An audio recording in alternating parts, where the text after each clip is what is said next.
چۆن لە داڕشتن نمرەی تاو بەدەست بێنم. سەرەتا داڕشتن لە 3 بەش پێکاتوە.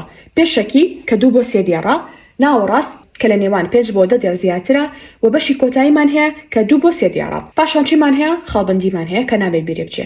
فاریزەیە، نیشانی سەرسوڕمانە، نیشانی پرسیارە، خاڵە، کەوانەیە. پاشان پێویستەکە ئاەتێکی قورئانی پیرۆز یانی شارێک یانی شووتەیەک یانیش فەرمودەیەک بنووسێ داڕشتنەکەتە. لە پاشان هەوڵ بن ناو نیشانەکەتان بیر نەچێت. لەسەروی لاپەڕەکەتان ناو نیشانەکەتان بە گەورەی و بە جوانی ئەنووسن و بیرتان ناچێت بە هیچ شێوەیەک. پاشان پێش نووسینی داڕشتنەکە و پێش دەستکردن بە نووسینی داڕشتنەکە بۆشاییەک لە سەرەتای لاپەڕەکەەوە بەجێ ئێڵی لە پاشان دەستەکەین بە نووسینی بابەتەکەمان. لە پاشان ئەم پرسیارانە ئەکەین لە خۆمان. بۆ نمونە داڕشتنەکەمان لەسەر زانستە.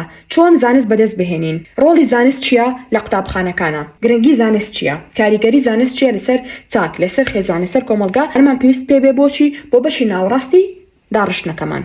و ئەگەر لە خاڵەکان بە جوانی تێنەگەیشتون، پێتان ئەڵەم سەری ئەم ڤیدیۆکەن لە یوتیوبە، چونکە چەندەی خاڵی تر هەیە کە ئەمڕۆ لێرە باسمان نەکردووە، بۆی پێویستەکە سەیری ڤیدیۆکی یوتیوبمان کەن.